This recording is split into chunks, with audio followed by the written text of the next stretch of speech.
सीताराम जय श्री कृष्ण बधाईने केम छो बधा स्वागत है तमारुं मारा रंगेला भालनी रसोईमां। आज आपणे बनावीशुं खमण ढोकळानी रेसिपी।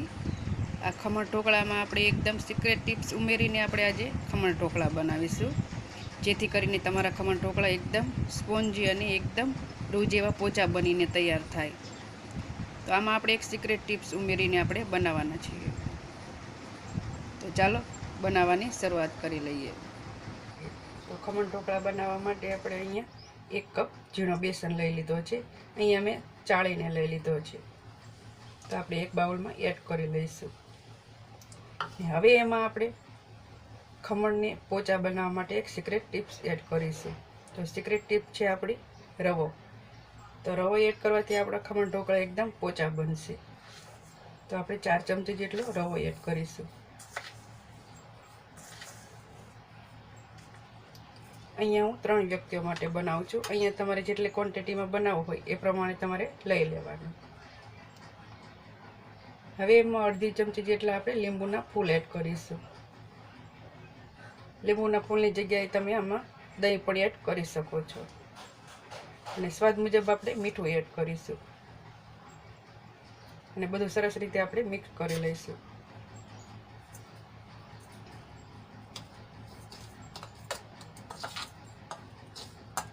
અને મિક્સ કર્યા બાદ આપણે એમાં થોડું થોડું પાણી એડ કરીને એનું બેટર તૈયાર કરી લઈશું। તો અહીંયા આપણે પ્રથમ તો થોડું થોડું પાણી એડ કરીશું, નહીંતર આપણા લોટમાં ગાંઠા પડી જશે।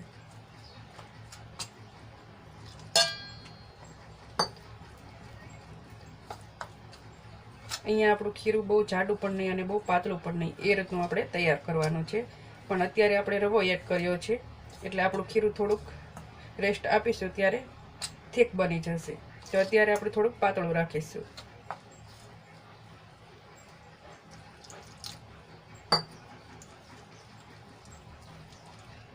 તો અત્યારે આપણું આ રીતનું બેટર રાખીને તૈયાર કરી લીધું છે। બહુ જાડું પણ નહીં અને બહુ પાતળું પણ નહીં। તો આને આપણે 10 મિનિટ માટે રેસ્ટ આપી દઈશું। તો 10 મિનિટ જેટલો સમય થઈ ગયો છે અને આપણે ખોલીને જોઈ લઈએ। તો આપણું ખીરું એકદમ ખમણ ઢોકળા બનાવવા માટે તૈયાર થઈ ગયું છે। હવે આમાં આપણે અડધી ચમચી જેટલી ખાંડ એડ કરીશું અને ચપટેક આપણે એમાં હળદર એડ કરીશું સારા કલર માટે। તો અહીંયા હળદર આપણે એડ કરી લીધી છે અને સરસ રીતે આપણે ખાંડ અને હળદરને મિક્સ કરીને ઓગાળી લઈશું અને 2 થી 3 મિનિટ માટે આપણે ફેંટી લઈશું, જેથી હવાના કણ ભરાય અને ખમણ ઢોકળા આપણા એકદમ પોચા બને। તો આ રીતે આપણે 2 થી 3 મિનિટ ફેંટી લઈશું। તો મિશ્રણને આપણે સરસ રીતે ફેંટી લીધું છે। હવે એમાં આપણે 1 ચમચી જેટલો ઈનો એડ કરીશું। ઈનો એડ કરીને આપણે એક જ બાજુ સરસ રીતે હલાવી લઈશું। અહીંયા ઈનોની જગ્યાએ તમે સોડાનો ઉપયોગ પણ કરી શકો છો, પણ અહીંયા ઈનોનું રિઝલ્ટ ખૂબ સારું આવે છે, તો હું હંમેશા ઈનોનો જ ઉપયોગ કરું છું। ઈનો એડ કરતાં જ આપણું બેટર એકદમ ફૂલાવા લાગ્યું છે।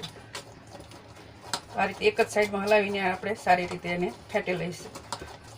ને આપણે સરસ રીતે મિક્સ કરી લીધું છે। તો હવે આપણે એક ડબ્બો લઈ લીધો છે। અહીંયા તમે થાળી અથવા કોઈ પણ ડીશ લઈ શકો છો, પણ અહીંયા મેં એક ડબ્બો લઈ લીધો છે। એમાં આપણે મિશ્રણને એડ કરી લઈશું। ડબ્બામાં એડ કર્યા બાદ આપણે આ રીતે એને થોડુંક ઠપકારી લઈશું, જેથી કરીને મિશ્રણ આપણું બધું ડબ્બામાં સેટ થઈ જાય। અને હવે આને આપણે બાફવા માટે મૂકી દઈશું।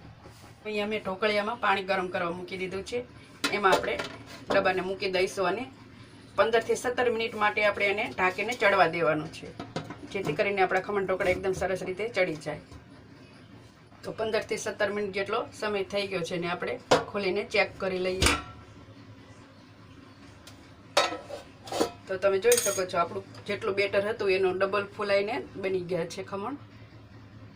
તો સરીની બધેથી ચેક કરીએ તો આપણી સરી એકદમ કોરી બહાર આવે છે, મતલબ આપણા ખમણ ઢોકળા બનીને તૈયાર થઈ ગયા છે। તો હવે આને આપણે 10 થી 15 મિનિટ માટે ઠંડા થવા રાખી દઈએ।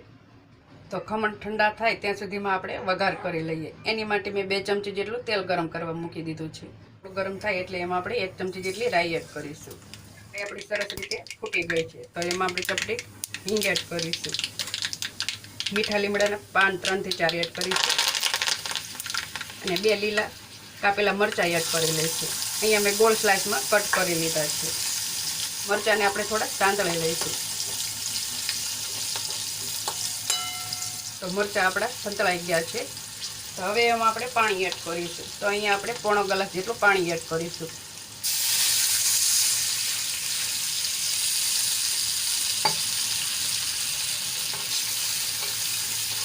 તો અહીંયા મેં પોણો ગ્લાસ જેટલું પાણી એડ કરી લીધું છે. 2 ચમચી જેટલી ખાંડ એડ કરીશું. અહીંયા તમને જેટલા ગળ્યા પસંદ હોય એ પ્રમાણે તમે ખાંડ એડ કરી શકો છો. હવે આ વઘારને આપણે ઉકાળી લઈશું. ખાંડ ઓગળે ત્યાં સુધી જ આપણે એને ઉકાળવાનું છે. આ વઘારને આપણે એક ઉભરો આવે ત્યાં સુધી ઉકાળી લઈશું. તો આપણા વઘારમાં સરસ ઉભરો આવી ગયો છે અને ખાંડ પણ ઓગળી ગઈ છે. તો હવે આપણે આને બંધ કરી લઈશું ગેસને. તો 15 થી 20 મિનિટ જેટલો સમય થઈ ગયો છે અને ખમણ આપણા ઠંડા થઈ ગયા છે. તો આપણે એને ડબ્બામાંથી બહાર કાઢી લઈશું અને આ રીતે આપણે પહેલાં એને કિનારીઓથી અલગ કરી લઈશું અને ઉપર આ રીતની થાળી રાખી દઈશું અને ડબ્બામાંથી આપણે એને બહાર કાઢી લઈશું.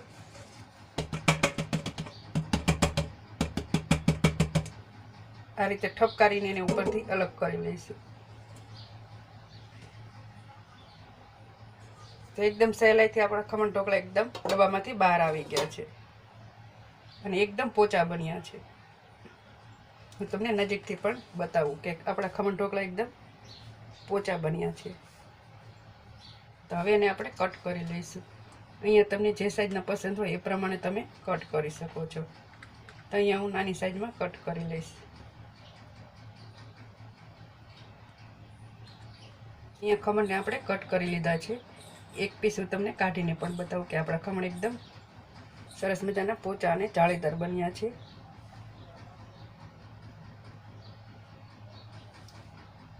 તો હવે ઉપરથી આપણે વઘાર એડ કરી લઈશું. પ્રથમ આપણે ઉપર કોથમીર એડ કરી લઈશું.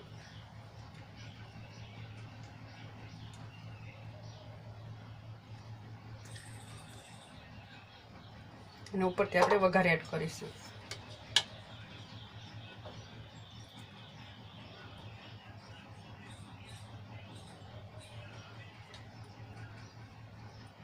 આપણે સરસ મજાનો વઘાર ઉપર એડ કરી લીધો છે અને આપણે સરસ મજાના ખમણ બનીને તૈયાર થઈ ગયા છે. તો હવે આને આપણે એક ડીશમાં સર્વ કરી લઈશું. તો આપણે સરસ મજાના ખમણ બનીને તૈયાર છે. આપણે એક ડીશમાં સર્વ કરી લીધા છે. તો આ રીતે એકવાર બનાવીને જરૂરથી ટ્રાય કરજો. અને તમને મારી રેસીપી પસંદ આવી હોય તો તમારા ફ્રેન્ડ્સ અને ફેમિલીમાં શેર કરવાનું ભૂલતા નહીં. ચેનલ પર નવા હોય ચેનલને સબસ્ક્રાઈબ કરી દેજો અને કમેન્ટ કરીને જરૂરથી જણાવજો કે તમને મારી રેસીપી કેવી લાગી.